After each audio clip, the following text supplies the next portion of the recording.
Assalamualaikum warahmatullahi wabarakatuh dan salam sejahtera. Saya Muhammad Haris bin Ahmad Hanid serta rakan-rakan saya. Saya Muhammad Izzat bin Mazlan. Saya Muhammad Rizwan bin Syukur. Saya Tuan Siti Yusra binti Tuan Hashim. Kami telah mengambil kursus elektif terbuka Bahasa Melayu Lestari BMMB 3013 ketika kami semester 8 yang telah dibimbing oleh Dr. Maria binti Tahir. Kursus Bahasa Melayu Lestari membincangkan isu, cabaran dan program pelestarian bahasa Melayu melalui nyanyian lagu rakyat, nilai dan pemikiran dalam lagu rakyat, kreativiti dan inovasi dalam nyanyian lagu rakyat, penyampaian dan persembahan lagu rakyat dan pembelajaran berasaskan projek bersumberkan lagu rakyat. Hasil pembelajaran Bahasa Melayu Lestari ini membincangkan isu, cabaran dan program untuk melestarikan bahasa Melayu dengan berkesan. Yang kedua, menganalisis nilai dan pemikiran lagu rakyat dengan merujuk kepada pelbagai sumber. Yang ketiga, menghasilkan lagu rakyat secara kreatif. Dan yang terakhir sekali, melaksanakan aktiviti lapangan untuk pendokumentasian lagu rakyat yang autentik atau tulis secara berkumpulan. Tugasan kerja khusus bagi kursus ini ialah yang pertama, membuat esei berkaitan dengan isu, cabaran dan cadangan program pelestarian bahasa Melayu era globalisasi. Yang kedua ialah ulasan kritis tentang nilai dan pemikiran masyarakat Melayu dalam lagu rakyat. Yang ketiga iaitu mencipta lirik lagu rakyat bertemakan norma baharu PDPR. Dan yang terakhir ialah laporan pembentangan hasil kajian lapangan tentang lagu rakyat di Semenanjung Malaysia. Big idea bagi kursus Bahasa Melayu Lestari ini ialah lagu rakyat menjana minda. Berdasarkan tugasan-tugasan kerja khusus yang telah diberikan, para pelajar telah meneliti maklumat-maklumat penting melalui penjanaan minda. Seperti yang pertama, para pelajar telah bertanyakan kepada golongan pakar iaitu tokoh-tokoh lagu rakyat. Para pelajar sendiri telah menghubungi tokoh-tokoh lagu rakyat seperti Osman Hashim merupakan aktivis Boria di Penang dan Ismail Ahmad merupakan aktivis DK Barat di Kelantan untuk membuat ruang perbincangan bagi mendapatkan ilmu dan pandangan mereka berkaitan lagu rakyat. Kedua, para pelajar telah mencari maklumat sahih daripada pelbagai sumber memandangkan tiada rujukan khusus iaitu buku rujukan yang khusus berkaitan dengan Bahasa Melayu Lestari ini. Para pelajar telah mencari pelbagai jurnal dan buku-buku yang terkait dengan lagu rakyat seperti buku nyanyian rakyat yang telah diterbitkan sendiri oleh Kementerian Kebudayaan, Kesenian dan Pelancongan Malaysia. Yang ketiga, para pelajar telah menjalankan perbincangan bersama rakan dan pensyarah melalui pelbagai medium seperti Google Jamboard, iaitu para pelajar dan pensyarah berbincang berkaitan pemikiran kritis di dalam lagu-lagu rakyat yang telah dipilih. Antara lagu rakyat yang telah dipilih iaitu Menghilir di Sungai Pahang yang telah dinyanyikan oleh Roslan Madun. Berdasarkan perbincangan tersebut, telah didapati bahawa lagu tersebut bukan sahaja mengisarkan berkaitan tempat-tempat yang menarik di Pahang, tetapi mengisarkan tentang sejarah-sejarah penting yang berlaku di negeri Pahang tersebut.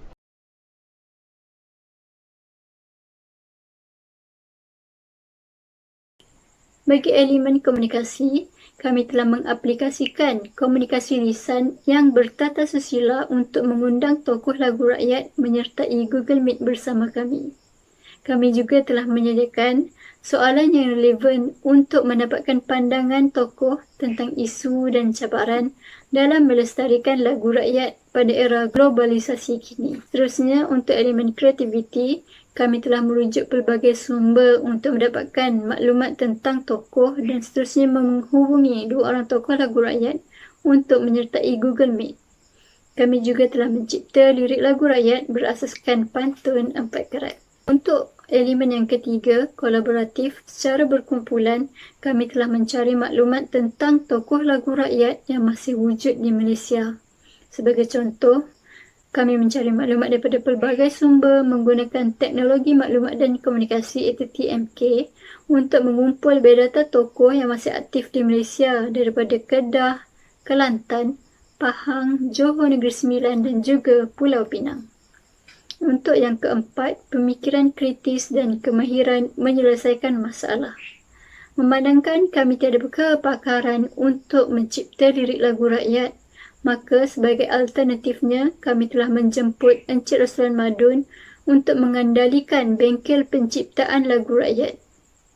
Dalam bengkel tersebut, Kami bersama-sama mencipta lirik lagu rakyat dan memurnikan lirik lagu tersebut. Kelima, kewarganegaraan. Kami mengetengahkan lagu rakyat daripada pelbagai negara di Malaysia sebagai bahan bantu belajar. Kami memasukkan lirik lagu rakyat berbentuk pantun 4 kerat dalam menghasilkan lirik lagu rakyat yang baharu. Dan akhir sekali ialah kepribadian. Bagi elemen kepribadian, kami menggunakan kosakata bahasa Melayu lama dalam lirik lagu untuk menambahkan perbendaharaan kata bahasa Melayu kepada generasi muda khususnya. Kami juga telah mengetengahkan lagu rakyat yang kurang popular sebagai bahan pengajaran sambil menganalisis nilai dan pemikiran masyarakat Melayu. Sesi PDP bagi kursus Bahasa Melayu Lestari ini tidak terbatas kepada penggunaan Google Meet semata-mata. Sebaliknya, pelbagai sumber pembelajaran digital lain turut digunakan seperti Google Jamboard, Google Classroom, YouTube dan aplikasi suntingan video seperti InShot dan iMovie. Google Meet juga telah digunakan oleh para pelajar untuk melaksanakan tugasan khusus ini, iaitu menemubual seorang tokoh lagu rakyat. Mana bagi kumpulan saya sendiri, kami telah menemubual Encik Roslan bin Madun secara Google Meet. Khususnya Google Jamboard pula digunakan sebagai wadah interpretasi para pelajar dalam memberikan idea berkaitan topik yang dipelajari. Khususnya YouTube pula digunakan untuk mencari lagu-lagu rakyat sebagai bahan PDP, dan YouTube juga telah digunakan oleh pelajar untuk memuat naik video-video yang telah dicipta, iaitu video persembahan lagu rakyat yang dicipta oleh pelajar sendiri.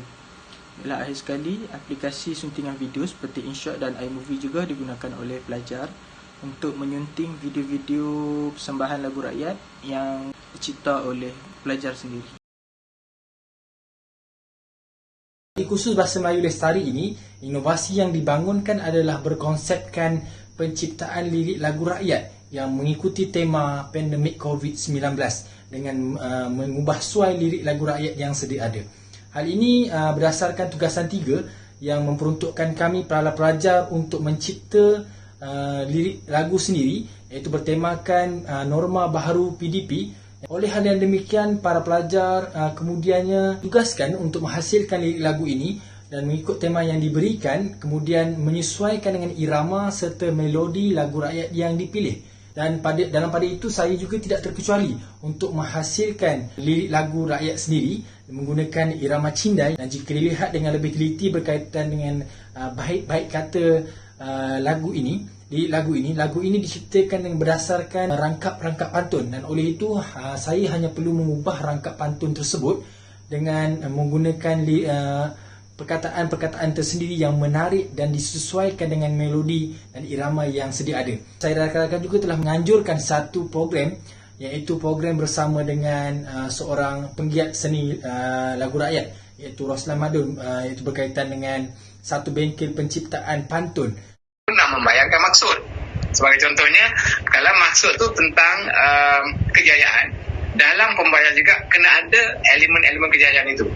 Macam mana dia olah bagi takut. Jadi itu pempantun yang baik. Dan berdasarkan bengkel tersebut, saya telah menggunakan ilmu tersebut untuk menghasilkan pantun-pantun yang menarik dan boleh digunakan dalam penciptaan lirik lagu saya ini. Dan maka terhasillah sebuah karya menggunakan irama cindai dengan tajuk Pendidikan Norma Baharu. Semana pulang dengan gembira, bawa buruan buat santapan, mendidik murid berbagai cara, usahanya tidak terlawan.